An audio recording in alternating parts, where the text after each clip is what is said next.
আমাকে এই অনুষ্ঠানে ইনভাইট করার জন্য ধন্যবাদ। সামি, আপনার কাছে আমাদের কৃতজ্ঞতা, জাতির কৃতজ্ঞতা। আপনি এই ফ্যাসি বিরোধী লড়াইয়ে যেভাবে একজন সাংবাদিক হয়ে আমাদেরকে শক্তি জুগিয়েছেন, সাহস জুগিয়েছেন, নানা তথ্য তুলে ধরেছেন, তা নিঃসন্দেহে আমাদের মাঠের যোদ্ধাদেরকে উৎসাহিত করেছে, অনুপ্রাণিত করেছে। এবং ফ্যাসিবাদের বয়ান ভাঙতে আপনি যে পরিমাণে কন্ট্রিবিউট করেছেন, সেটার জন্য জাতির পক্ষ থেকে কৃতজ্ঞতা। সবচেয়ে প্রথম আপনাকে যখন আমরা চিনলাম, সেই all the prime ministers man, এবং তারপর থেকেই আপনি বাংলাদেশের রাজনীতিতে একজন অত্যন্ত গুরুত্বপূর্ণ সাংবাদিক এবং ব্যক্তিত্ব হয়ে উঠলেন। আমরা জানি যে ওই এপিসোডটা করার জন্য, ডকুমেন্টারিটা করার জন্য আপনি সময় দিয়েছেন, শুধু সময় না, নিজের ক্যারিয়ারকে বিসর্জন দিয়েছেন, নিজের পরিবারকে বিপদের মুখে ফেলেছেন, আপনার দেশ পাল্টাতে হয়েছে, পেশা পাল্টাতে হয়েছে। আপনি এই যে এত কিছু করলেন, কেন করলেন? ভালোই তো ছিলেন। আপনাকে ধন্যবাদ পিনাকিদা। এটা শুধুমাত্র যে আমি একা করেছি তা না, আপনি নিজেও তা করেছেন। সুতরাং আমার মনে হয় যে আপনাকে অনেক ধন্যবাদ দেওয়ার আছে আমাদের, যে আপনার যে স্যাক্রিফাইস, আপনি যেভাবে নিজেকে নিজের অবস্থান থেকে এখানে এসেছেন, সেটা অবশ্যই প্রশংসনীয়। আপনি নিজেও বাংলাদেশের এখন যেই ডিসকোর্সে আমরা দাঁড়িয়ে আছি, যেই জাংচারে দাঁড়িয়ে আছি, এখানে আপনারও অবদান অশেষ।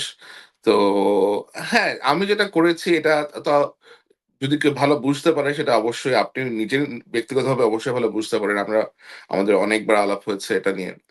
তো যেটা আসলে আমাকে সবথেকে বেশি উদ্বুদ্ধ করেছে তা হলো যে আমার আমি তখন যা দেখছিলাম যে আমার আশেপাশে এই যে আজিজদের ভাইরা যা করতেছিল, এবং আমি তো বেশ কয়েক বছর তাদের মনিটর করার ফলে আমি বুঝতে পারতেছিলাম যে এই জিনিসটাকে যদি আমি আগে বাড়তে দেই এবং আমি যদি এটা এখনই না থামাই, তাহলে এটা আমাদের দেশের জন্য খুব বড় একটা সমস্যা হয়ে যাবে ইন দ্য ফিউচারে। আর বিশেষ করে বাংলাদেশ সেনাবাহিনীকে যেভাবে জেনারেল আজিজ বদনাম করতেছিলেন, তার ভাইরা যেভাবে এই বাহিনীর থেকে বিভিন্ন রকমের আনডিউ প্রিভিলেজ নিচ্ছিল, সেগুলো দেখার পরে আমার কাছে মনে হয়েছে যে আসলে এটা এটা এটা নিয়ে কিছুটা করা উচিত। এবং আমি তখন বিভিন্ন জনের সাথে পরামর্শ করি, আমার বিভিন্ন বন্ধুদের সাথে পরামর্শ করি, আমার বিভিন্ন যারা সিনিয়র ছিলেন তাদের সাথে পরামর্শ করি, এবং সবাই আমাকে বললেন যে এটার মধ্যে তুমি যেও না, ডোন্ট গেট ইনভলভ। তোমার ভয়াবহ রকমের এদের কোন রকমের সমস্যা হবে, এরা খুব বাজে মানুষ। বাট আমি যেমন মানুষ, আমি আসলে কোনো কিছুই শুনি নাই আর কি। Basically I started looking for options, যে কি করা যায়। তো আমি বিবিসির সাথে যোগাযোগ করি, আল জাজিরার সাথেও যোগাযোগ করি, এছাড়া আরো বেশ কয়েকটি চ্যানেলের সাথে আমি আপনার যোগাযোগ করি। তো আল জাজিরার সাথে যোগাযোগ করার পরে দে রিচড আউট টু মি যে তুমি যেটা বলতেছো ইজ দিস কারেক্ট।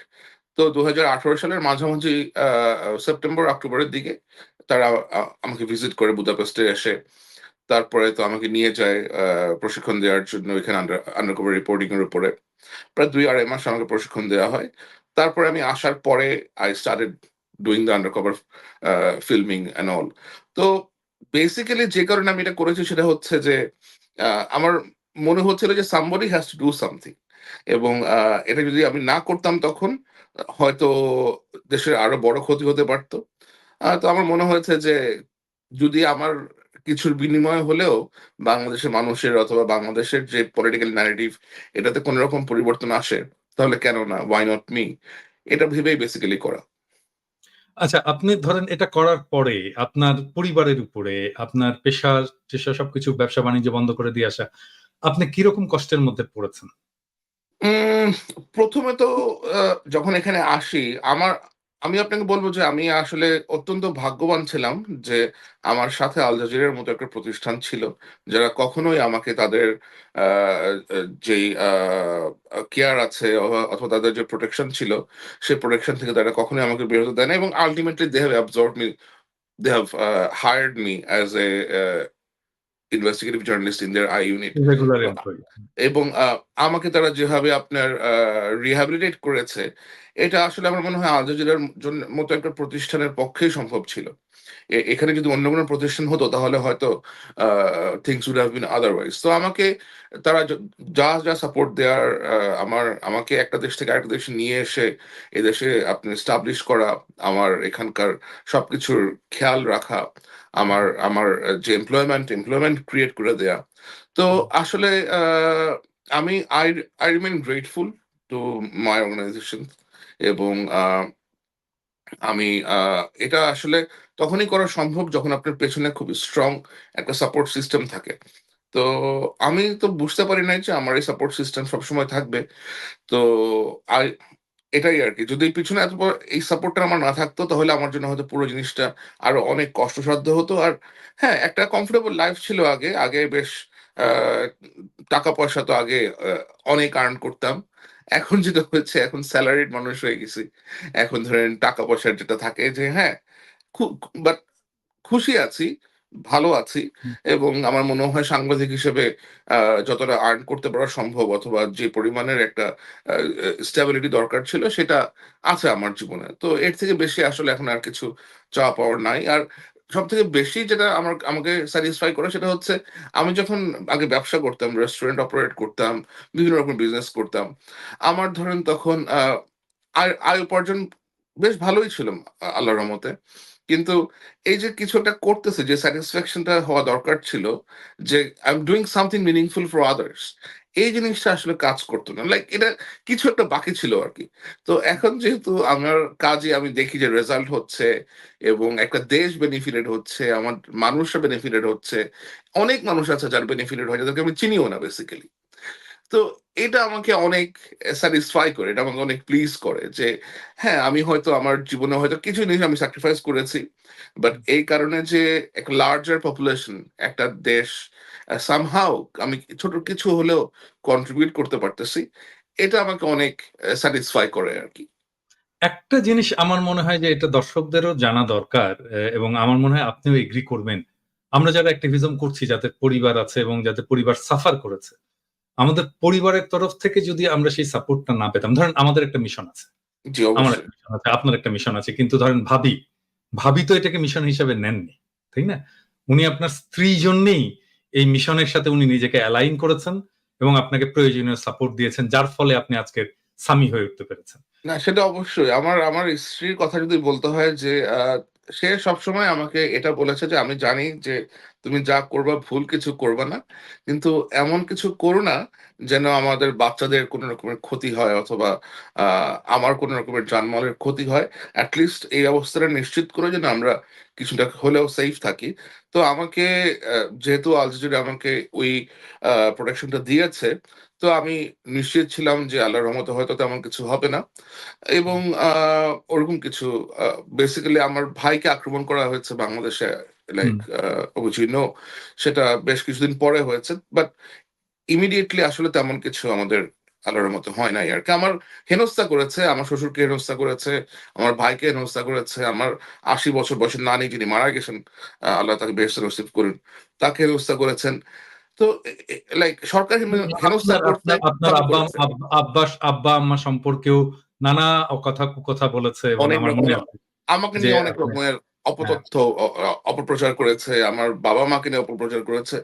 অপপ্রচার করতে তারা যা করা প্রয়োজন ইভেন একটা পত্রিকা তো ছিলই আপনার একটা খুবই জঘন্য একটা পত্রিকা যাদের কাজই ছিল আমাকে, আপনাকে, তাসলিম খলিলকে নিয়ে বাইরে কনক সারোয়ার, ইলিয়াস ভাই যারা আছে সবাইকে নিয়ে প্রতিনিয়ত আপনার এই ধরনের মিস ইনফরমেশন ছড়ানো, বাজে তথ্য, অপতথ্য এগুলো ছড়ানো। That they have done. But ultimately কি হয়েছে? আল্টিমেটলি তো যা সত্য, যেটা সঠিক সেটা এস্টাবলিশ হয়েছে। আচ্ছা আমার মনে হয় যে দর্শকদেরও একটা প্রশ্ন আছে যে ধরেন আপনি একটা মিশন নিলেন। আমরা তো অনেকদিন পরে দেখি যে এটা কি আসলো, কি এক্সপোজড হলো। হ্যাঁ? তো আপনি যখন কোন একটা টপিক সিলেক্ট করবেন, কিভাবে সিলেক্ট করেন? যে আসলে আমি এই জিনিসটা নিয়ে কাজ করব। কারণ আপনার তো অনেকদিন সময় লাগে। প্রায় আমি দেখেছি প্রায় বছর ২ ১ সময় লাগে কোনটায়, কোনটা ১ বছর সময় লাগে। তাই না? অনেক প্রজেক্ট আছে আপনি শুরু করেছেন আমি জানি কিন্তু আপনি জি, মাঝখানে ছেড়ে দিয়েছেন। হ্যাঁ? জি। কিন্তু এই যে শুরু করেন একটা প্রজেক্ট ধরেন, এটা কিসের ভিত্তিতে ধরেন? আসলে আমি যদি আমার কাজের ভিত্তিতে বলি আল জাজিরার ভিত্তিতে যদি আমি বলি তাহলে আমি যেহেতু বাংলাদেশ বিষয়ে কাজগুলা করি, সাউথ এশিয়ান কাজগুলা করি, আমাদের সামনে ধরেন বিভিন্ন রকমের তথ্য-উপাত্ত আসতে থাকে। বিভিন্ন রকমের টিপ আসতে থাকে, বিভিন্ন রকমের ইনফরমেশন আসতে থাকে। ওগুলা থেকে বেসিক্যালি অ্যাসেস করা হয় যে কোথায় থেকে আসে? এগুলা ধরেন বিভিন্ন রকমের মাধ্যম, বিভিন্ন রকমের সোর্সদের কাছ থেকে আসে।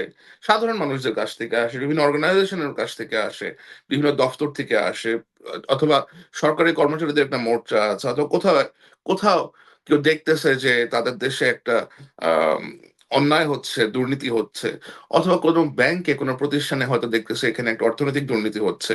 কোনো সরকারি প্রতিষ্ঠানে হয়তো কেউ দেখতেছে অন্যায় হচ্ছে।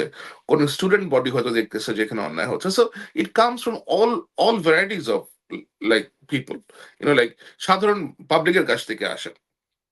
তো আহ, এগুলো যখন আসে, এগুলো আসার পরে এগুলাকে আপনার অ্যাসেস করা হয় যে প্রত্যেক দিন রেগুলার ভিত্তিতে এগুলোকে অ্যাসেস করা হয়। আমাদের আমাদের কিন্তু লোকবল আছে, বেশ ভালোই লোকবল আছে যারা এগুলো অ্যাসেস করেন। আমি নিজেও আমাদের রিজনের গুলো অ্যাসেস করি। তো অ্যাসেস করার পরে ধরেন যেখানে সবকিছুর তথ্য প্রমাণ দেখা যায় যে অ্যালাইন আছে, অথবা আমাদেরকে কাজ করতে হবে বিকজ জিনিসটাতে অত্যন্ত গুরুত্বপূর্ণ পাবলিক ইন্টারেস্ট ইনভলভ, তখন আসলে আমরা বেশ কিছু নিয়ে অ্যাসেস করি, কিছু আমরা আপনার শর্ট লিস্ট করি। তারপরে আমাদের টিম মিটিং হয়, টিম মিটিং হলে সবাই সবার মতামত দেন। মতামত দেওয়ার পরে the project that gets highest priority সেটাকে আমরা আপনার প্রথম সারিতে রেখে আমরা ওরকম করে আপনার কাজ সিলেক্ট করি যে কোনটা নিয়ে ভিডিও কাজ হতে পারে, কোনটা নিয়ে আপনার ওয়েব পিস হতে পারে, কোনটা নিয়ে আমরা শর্ট ডকুমেন্টারি করতে পারি। এভাবে আপনার অ্যাসেস করা হয়। আর আপনি যদি আমাকে ব্যক্তিগতভাবে জিজ্ঞেস করেন, আমি ব্যক্তিগতভাবে ধরেন নেত্র নিউজের সাথে ইনভলভ। আমি নেট্রো নিউজ সুইডেন ভিত্তিক একটি গণমাধ্যম, যার এডিটর ইনচার্জ তাসিম খলিল, সাংবাদিক তাসিম তাসিম খলিল ভাই। এছাড়া আমি বাংলা আউটলুকের সাথে ইনভলভ। এছাড়াও হারেটস নামে ইসরায়েল একটি পত্রিকা আছে, আহ, যেখানে আমি মাঝে মাঝে কন্ট্রিবিউট করে থাকি। আর ওসিসিআরপির সাথে আমি একজন অ্যাফিলিয়েট, ওসিসিআরপির organise crime and research project যেটি আছে, ওদের সাথে আমি কাজ করে থাকি। তো আহ, আমার ধরেন যা কিছু আমার অর্গানাইজেশন কাজ করে না যেগুলো নিয়ে, সেগুলো ধরেন আমি ইন্ডিপেন্ডেন্টলি কাজ করার একটা সুযোগ আমার কাছে আছে। তো সেগুলো নিয়ে আমি ওই সমস্ত অর্গানাইজেশনের সাথে আপনার কাজ করে থাকি আর কি। কোনোটা নিয়ে রিপোর্ট করতে হয়, কোনোটা নিয়ে ভিডিওর কাজ আছে। আর যেগুলা ধরেন আমার কাছে দেখি যে আমি এগুলো পাবলিকের জানা দরকার, পাবলিকের কাছে আমার কাছে প্রচুর অসংখ্য ইনফরমেশন আসে, সেখান থেকে আমি আমার মতো করে বাছাই করে আমার সোশ্যাল মিডিয়াতে দিয়ে দিই। কারণ আমার কাছে মনে হয় যে information is not to be kept secret, like যেটা মানুষের জানা দরকার, দ্যাট পিপল শুড নো, এটাকে আমাদের ডিস্ট্রিবিউট করা উচিত সাংবাদিক হিসেবে, মানুষকে জানানো উচিত। এটা ধরে রাখার মতো কোনো জিনিস না। যেটা আমার কাছে আসবে সেটা যেটা নিয়ে কাজ করছি, ডিউ প্রসেসে এটার কাজ হবে, সেটা নিয়ে আমি কখনো কোনো কথাও বলবো না। 2 বছর লাগতে পারে, 3 বছর লাগতে পারে, ইট টেক্স টাইম। এই যে আপনার রিসেন্টলি যেটা দেখলেন মিনিস্টার্স মিলিয়ন, এটা নিয়ে আমরা প্রায় 3 বছরের মতো কাজ করেছে। তো আপনার সোর্স নেটওয়ার্ক এস্টাবলিশ করা, ওই রিপন মাহমুদের মতো একটা লোককে আপনার কনফিডেন্সে আনা, তারপরে তার সাথে গিয়ে ভিজিট করতে যাওয়া, এগুলো সব আসলে সময় লাগে। এগুলো আপনার বেশ সময় সাপেক্ষ ব্যাপার। আর আপনার ওয়েব পিস যেগুলো আছে অথবা পত্রিকাতে যেগুলো আপনার যায় পিস, সেগুলো করতেও ধরেন আপনার কম সময় লাগে, আপনার তুলনামূলকভাবে 2-3 মাসের মধ্যে কাজ হয়ে যায় আর কি, যা আপনার রিসার্চ করে, ভেটিং করে, আপনার ফ্যাক্ট ফাইন্ডিং করে আহ সময় লাগে 2 to 3 মান্থস, এর থেকে বেশি না।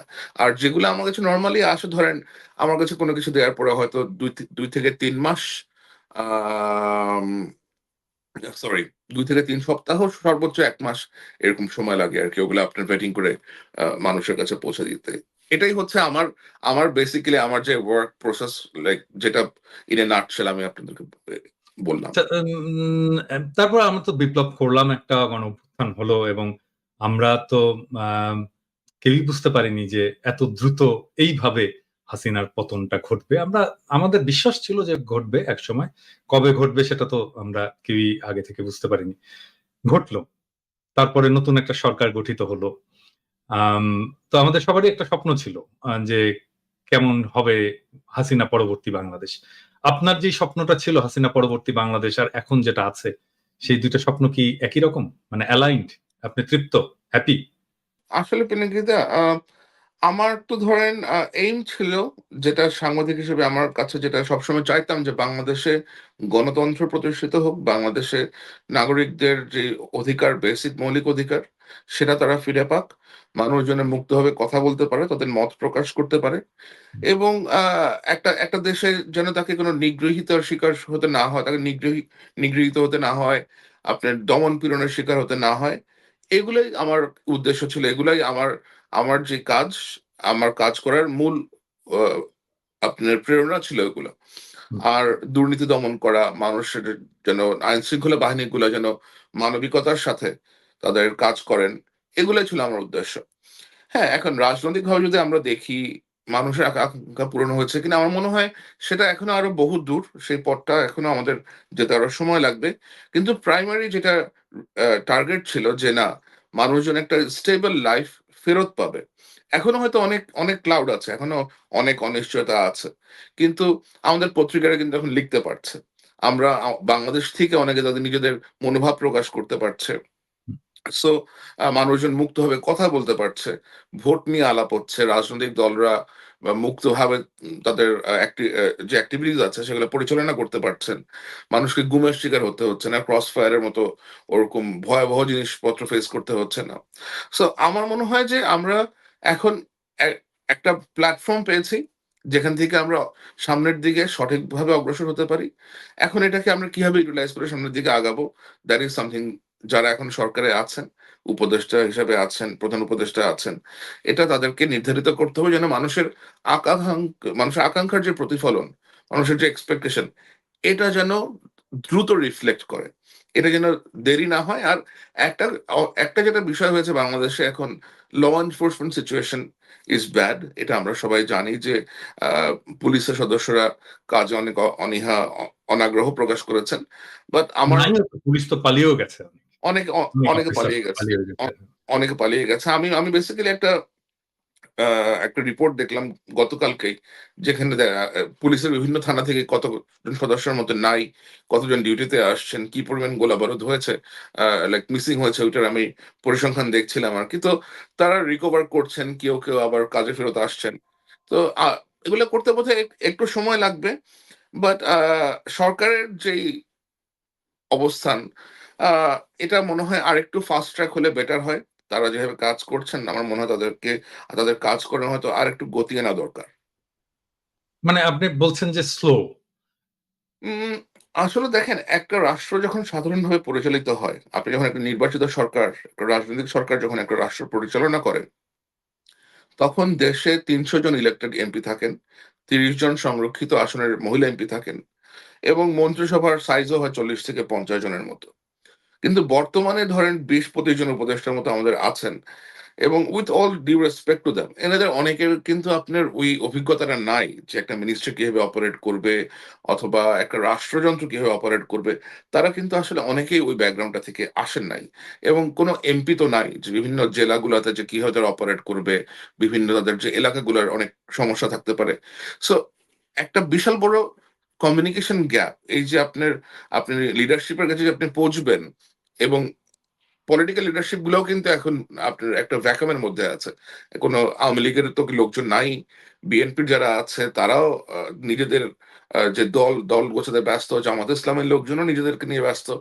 বাট মানুষের যে কনসার্ন গুলা আছে এগুলা সরকার পর্যন্ত পৌঁছানোর যে মাধ্যম, সেখানে কিন্তু একটা বড় ডিসট্যান্স ক্রিয়েট হয়ে গেছে। এখন আপনার তো কোনো লোকাল এমপি নাই। আপনি কোথায় যাবেন? আপনি কোন মন্ত্রীকে রিচ করবেন?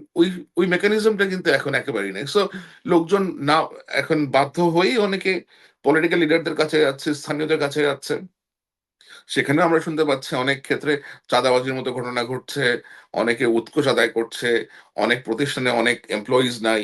তো সো সবকিছু মিলিয়ে না আসলে একটা বেশ আ উদ্ভট সময় আমরা এখন পার করছি। উই আমরা ক্যান আমরা রিয়েলি সে আমরা দ্যাট। যদি ইভেন আমরা যদি ধরেন এই উপদেষ্টা পরিষদ গঠন প্রশ্নেও আসি। এই উপদেষ্টা পরিষদটা কারা গঠন করবে? মানে কার মত নিয়ে গঠন করা হবে? হ্যাঁ, সেটা একটা কনসার্ন আছে যে উপদেষ্টা পরিষদটা যখন গঠন করা হয়, এখানে আসলে তো আ এই যে ছাত্র জনতার যে বিপ্লবটা হয়েছে, এর পেছনে কিন্তু অনেকেই কাজ করেছেন। আপনারা কাজ করেছেন, বাংলাদেশের সিভিল সোসাইটি কাজ করেছে, যারা সাংবাদিক ছিল তারা কাজ করেছে। আমরা যারা ছিলাম আমাদেরও কিছুটা হলেও আপনার কন্ট্রিবিউশন ছিল। তো বাংলাদেশের অনেক বিভিন্ন পেশাজীবীর সিভিল সোসাইটির অনেকের কন্ট্রিবিউশন আছে এখানে। তো এখানে ধরেন যখন উপদেষ্টা মন্ডলী গঠন করা হয়, আমার তখন আমার যে অবজারভেশনটা ছিল যে এটা গঠন করতে হয়তো অনেকের কাছ থেকে মতামত নেয়া যেত। যে কাকে, কাকে এখানে রাখা যায় অথবা কারা আসলে এখানে হয়তো দেশের জন্য বেটার হবে, অনেক কাজকর্ম অনেক ফাস্ট ট্র্যাক করা যায়।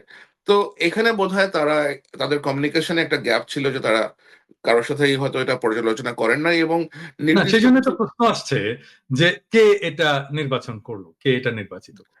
মানে এটা ধরেন তো আলী ইমাম মজুমদার একজন 111 এর একজন এবং একটা অত্যন্ত বৃদ্ধ অথর্ব দুর্নীতিগ্রস্ত একটা লোক, তাকে আমরা জনপ্রশাসনের দায়িত্ব দিলাম।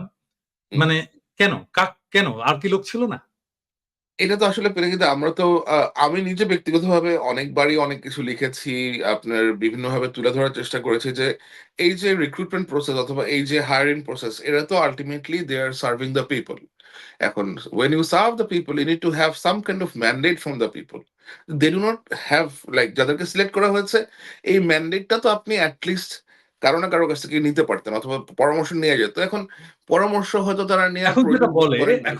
এখন যেটা আমি শুনি আরকি, মানে ধরেন উপদেষ্টা পরিষদেরই কারো কাছ থেকে শুনি যেটা, সেটা হচ্ছে যে এটা নাকি বিভিন্ন রাজনৈতিক দল নাম দিয়েছিল। তো এখন তো আমাদের জানতে হবে যে আলী ইমাম মজুমদারের নামটা কোন রাজনৈতিক দল দিল? আর্মি থেকে দিয়েছিল নাম। হুম, বিভিন্ন রাজনৈতিক দল, আর্মি। হ্যাঁ, এই হচ্ছে স্টেক হোল্ডার। ঠিক আছে। হুম। তাহলে তো এখন আমাদের জানতে হবে কে কার নামটা দিয়েছিল। আলী ইমাম মজুমদারের নামটা কে দিল? হ্যাঁ? এবং এখানে তারপরে ধরেন ধরেন ডাক্তার বিধান আমাদেরই সিনিয়র ভাই, আমাদেরই হুম, খুবই স্নেহ-টেহ করেন। সবই বুঝলাম। ডাক্তার বিধান কোত্থেকে আসলো? মানে বাংলাদেশের ডাক্তারদের মধ্যে যদি একজনকে নিতে হয় যে আমি একজন নিব যিনি যার সাংগঠনিক দক্ষতা আছে, যিনি রেসপেক্টেড একজন সিনিয়র প্রশাসনে কাজ করেছেন, তাহলে আপনি যে কোনো ডাক্তারকে জিজ্ঞেস করেন, আমাকে না, যে কোনো ডাক্তারকে জিজ্ঞেস করেন, সবাই বলবে, কয়েকটা নাম বলবে। ১ নাম্বার নাম হয়তো বলবে প্রফেসর এম এ ফয়েজ। হুম? উনি হুম, হুম। ডিজি ছিলেন। হ্যাঁ? জি। হাইলি রেসপেক্টেড একজন রিসার্চার এবং আমি খুব উনার নামটাই শুনেছি। আমি উনার নামটাই বেশ কয়েকবার শুনেছি যে উনার শুনেছেন তাই বিষয়ে না? তো পৃথিবীর বিভিন্ন একজন দেশে যদি উনার ডাক্তার কাজ আছে। নিতে হতো, তাহলে ডাক্তার বিধান কেন? কেন প্রফেসর এম এ ফয়েজ না? এবং সত্যিকার অর্থে উনি যদি থাকতেন এই হুম, হুম। উপদেষ্টা মণ্ডলীতে, উপদেষ্টা মণ্ডলী একটু সমৃদ্ধ হতো। এবং উনি অনেক ভালো কাজ করতেন। এবং সকলের সাপোর্ট পেতেন। উনি তো হাইলি রেসপেক্টেড এবং আমরা সবাই রেসপেক্ট করি। তাহলে এটা কে নিল? একজনকে তো দায়িত্ব নিতে হবে। এই নামটা কে দিয়েছে? না এখন ধরেন আমরাও কিন্তু আপনার আমি ব্যক্তিগতভাবেও কিন্তু অনেক পরামর্শ দেওয়ার চেষ্টা করেছি। আমাকে যখন জিজ্ঞেস করা হয়েছে, আমি বেশ কয়েকজনের নামই আমাকে লাইক জিজ্ঞেস করা হয়েছিল। আমি তাদের কথা বলেছি। এবং বেশ ক্যাপেবল অফিসারদের কথা আমি আমাকে নরমালি আ সিকিউরিটি রিলেটেড প্রশ্ন করা হয়েছিল। সো সিকিউরিটি রিলেটেড প্রশ্ন করার জন্য ফলে আমি স্বরাষ্ট্র বিষয় এবং আপনার ডিফেন্স রিলেটেড বেশ কিছু বিষয় আমি অ্যাডভাইস দিয়েছি। কোনটা হয়তো ২-১ টা ক্ষেত্রে হয়তো সেটা গৃহীত হয়েছে। বাট 95% ক্ষেত্রেই আসলে আপনার গৃহীত হয় নাই। এখন আমাকে যখন বলা হয় আমি এরকম লোকজনকেই আপনার বাছাই করে দিয়েছিলাম, যারা হয়তো পুরো দেশে আপনি ট্রাভেল করতে পারতেন। গিয়ে বিভিন্ন থানায়, বিভিন্ন এলাকাতে গিয়ে বিভিন্ন যে কনসার্ন আছে, পুলিশের যে কনসার্ন আছে, ল এনফোর্সমেন্ট এজেন্সির যে কনসার্ন আছে, সেগুলো তারা অ্যাড্রেস করতে পারতেন। কারণ এখন যে স্বরাষ্ট্র উপদেষ্টার যে পদ, এটা আসলে অত্যন্ত গুরুত্বপূর্ণ একটা পদ। কারণ আইন শৃঙ্খলার বাহিনীগুলার শুধুমাত্র না, বাংলাদেশে বর্ডার গার্ড আছে, এখানে আরো অনেক এজেন্সি আছে। তারা কিন্তু সবাই স্বরাষ্ট্র মন্ত্রণালয়ের আন্ডারে এবং সরকার পরিবর্তনের সাথে এই এই গুরুত্বপূর্ণ যত দফতরগুলো আছে, এখানেও কিন্তু একটা আমূল পরিবর্তন আনার প্রয়োজন ছিল। আনা হচ্ছে অনেক স্লোলি। পুলিশের মতো একটা অর্গানাইজেশনে আপনার পুলিশের পুরা যেই মেরুদণ্ড রাপচার হয়ে গেছে। তো এই জিনিসটাকে আবার সংঘবদ্ধ করতে পুলিশ সদস্যদের কাছে পৌঁছানোটা খুব অত্যন্ত রকম জরুরি। তার পুলিশ সদস্যরা যে সবাই আওয়ামী লীগের ভক্ত তা কিন্তু না। সাধারণ পুলিশ সদস্যরাও আছেন। তো তাদেরকে একটু বোঝানো, তাদেরকে একটু ইনক্রিমেন্ট প্রদান করা, তাদেরকে কাজে উৎসাহ দেয়া, তাদেরকে অভয় দেয়া, এগুলা কিন্তু অত্যন্ত জরুরি বিষয় ছিল। তো এমন একজন হয়তো হতে পারতেন, যিনি পুরো দেশের বিভিন্ন এলাকায় ট্রাভেল করতেছেন, সবার সাথে সভা করতেছেন, মিটিং করতেছেন। আ এবং আইন শৃঙ্খলার যে পরিস্থিতিটা আছে, যেটা আসলে ডেভেলপ করা খুবই দরকার। সেটা লাইক সেসব বিষয়ে উনি হয়তো নজরদারি করতে পারতেন। আমরা যেটা দেখছি আসলে সরকার অত্যন্ত রাজধানী কেন্দ্রিক। আমি আসলে এখন পর্যন্ত দেখি নাই যে সরকারের উপদেষ্টারা পুরো দেশ চষে বেড়াচ্ছেন। এক্স্যাক্টলি সেটা কিন্তু পার্বত্য হচ্ছে না। চট্টগ্রামের সমস্যা হলো। ওখানে তো পার্বত্য চট্টগ্রামের প্রশ্ন সমস্যা হলো থেকে যেতে হবে। সেই তাই না? ক্রাইসিসে কিন্তু আসলে ধরেন যে ক্রাইসিসটা হলো সেখানে গিয়ে আমাদের ওইখানে যারা নাগরিকেরা আছেন তাদের সবাইকে কিন্তু অ্যাড্রেস করা উচিত ছিল। পাবলিকলি অ্যাড্রেস করা উচিত ছিল। তাদের যে কষ্টগুলো আছে কষ্টগুলো রাষ্ট্রের শোনা উচিত ছিল। কিন্তু এরকম কিন্তু আমরা কোনো কিছু দেখি নাই। আমাদের ভয়াবহ বন্যা, এখনো বন্যা চলতেছে উত্তরবঙ্গের শেরপুর-টেরপুরে। উই আর ভেরি লাকি যে বাংলাদেশ সেনাবাহিনীর তাদের সর্বোচ্চটা দিয়ে চেষ্টা করছে। আপনি চিন্তা করেন একটা দেশের এই সেনাবাহিনীটাই এখন আইন-শৃঙ্খলা রক্ষা বা লাইক আইন-শৃঙ্খলা রক্ষার কাজ করতেছে। পাশাপাশি বন্যা নিয়ন্ত্রণের কাজ এরা করতেছে। আমাদের শেরপুর-টেরপুরের দিকে যে বন্যা হচ্ছে, এখন কিন্তু আর্মির লোকজনরাই এসে কিছুগুলা লাইক আপনার সব রকমের সহায়তা যা, যা করার তারাই ওগুলা করতেছে। ফেনীর বন্যা পরিস্থিতি এবং আপনার সাউদার্ন রিজনের যে বন্যা পরিস্থিতি ছিল সেখানেও কিন্তু তারা বেশ শক্ত ভূমিকা পালন করেছে। তো বাট এটা কতদিন করতে পারবে তারা? সেটার তো না একটা তাহলে কি সময় আছে। তাহলে কি আপনি এটা পক্ষান্তরে স্বীকার করছেন না? যে এই যে স্লো বললেন সরকার, এই সরকার স্লো হওয়ার পেছনে একটা বড় কারণ হচ্ছে যে inappropriate মানুষদেরকে উপদেষ্টার দায়িত্ব দেওয়া হয়েছে। এটা তো আসলে পেনাঙ্গি না। আমি তো সাংবাদিক। আমি তো আসলে এভাবে সরাসরি তাদেরকে দোষী বলতে পারি না। বাট অফ কোর্স এটা আমার অবজারভেশন যে এটা হয়তো আরেকটু তৎপর তাদেরকে আরো তৎপর হওয়া উচিত। এবং আমার মনে হয় যে তাদের কলেবর আরো বৃদ্ধি করা উচিত। আসলে এই যে যা বলছিলাম যে ৩০০ জন সংসদ সদস্য, ৩০ জন নারী সংসদ সদস্য, ৪০ থেকে ৫০ জন মন্ত্রী থাকে একটা সরকার পরিচালনা করতে। তো আপনি এই ২০-২৫ জন উপদেষ্টা দিয়ে with due respect to them এটা আসলে হবে না। লাইক এটা বেশ কঠিন হয়ে যাবে তাদের জন্য। অত্যন্ত দুরূহ হয়ে যাবে। তাদের ডিসেন্ট্রালাইজ করা উচিত। এই যে একেকজনের কাছে যে ২-৩ টা করে মন্ত্রণালয় আছে, ওনাদের তো কারো এক্সপেরিয়েন্সই নাই। একটা বড় প্রতিষ্ঠান অপারেট করা এবং একটা মন্ত্রণালয় অপারেট করা কিন্তু সেম জিনিস না। না, সো না আপনার একটা বিগ অর্গানাইজেশন এ কাজ করলে অনেক ধরনের ম্যানেজেরিয়াল ক্যাপাসিটি এটা ডেভেলপ করে একটা না সেটা লিডারশিপ ডেভেলপ করতে পারে। But state craft is a totally different ball game. আপনার রাষ্ট্রযন্ত্র এবং একটা এফএমসিজি অথবা একটা আরএমজি ফ্যাক্টরি অথবা একটা NGO is not the same thing. এটা তো আপনাকে বুঝতে হবে। সো এখানে বিভিন্ন রকমের লোকজন কাজ করেন, বিভিন্ন হায়ারার্কি আছে। সে সবকিছু আপনাকে বুঝতে হবে। এটা বুঝতেই তো আপনার ১.৫ থেকে ২ মাসের মতো সময় চলে যাবে। কিন্তু এই সময়টা তো আমাদের নাই। আমাদের সময় অত্যন্ত গুরুত্বপূর্ণ এখন। প্রতিটা দিন অত্যন্ত লাইক আপনার গুরুত্বপূর্ণ। আমাদের উপরে পার্শ্ববর্তী যে দেশ ভারতের সাথে আওয়ামী লীগের যে সুসম্পর্ক ছিল ১৫ বছরের সম্পর্ক ড্যামেজ হয়েছে। ভারত তো অবশ্যই আশা করে নাই যে তাদের যেই সম্পর্ক এত সুসম্পর্ক তাদের সাথে ছিল, এটা হঠাৎ করে গায়েব হয়ে যাবে। এখন আশঙ্কা করেনি। এটা এটা তারা কখনোই আশঙ্কা করেন। অবশ্যই না। তো ঐখান থেকে আমরা যেটা দেখছি প্রতিনিয়ত আপনার অপপ্রচার চলতেছে যে বাংলাদেশে সংখ্যালঘু সম্প্রদায়ের লোকেরা বিপদগ্রস্ত আছেন, বাংলাদেশ ধ্বংস হয়ে যাচ্ছে এটসেট্রা, এটসেট্রা, এটসেট্রা। তো সেটাকে কাউন্টার দেওয়ার একটা মেকানিজম সরকার থেকেই হওয়া উচিত ছিল। সেটাকে কিন্তু কাউন্টার দিচ্ছে কারা? এটা কিভাবে করা যেতে পারত? ধরেন আজকেও একজন উপদেষ্টার সাথে আলাপ হচ্ছিল এই বিষয়টা নিয়ে। উনিও বলছিলেন যে এই যে আমাদের বিরুদ্ধে অপপ্রচার চলছে, আমরা এটার কাউন্টার ন্যারেটিভ দাঁড় করাতে পারছি না। কেন? মানে আসলে কি করলে এটা করা যেতে পারে? সুপ্রিয় দর্শক আমাদের এই আলোচনাটা দীর্ঘ হবে। আমরা সামির সাথে আরো আলোচনা আছে এবং যে আলোচনাটা আমরা পরবর্তী পর্বে করব। আজকের মতো এখানেই বিদায় নিচ্ছি। পরবর্তী পর্বের জন্য অপেক্ষা করুন। শীঘ্রই দেখা হবে। শুভরাত্রি। শুভরাত্রি। আসসালামু আলাইকুম।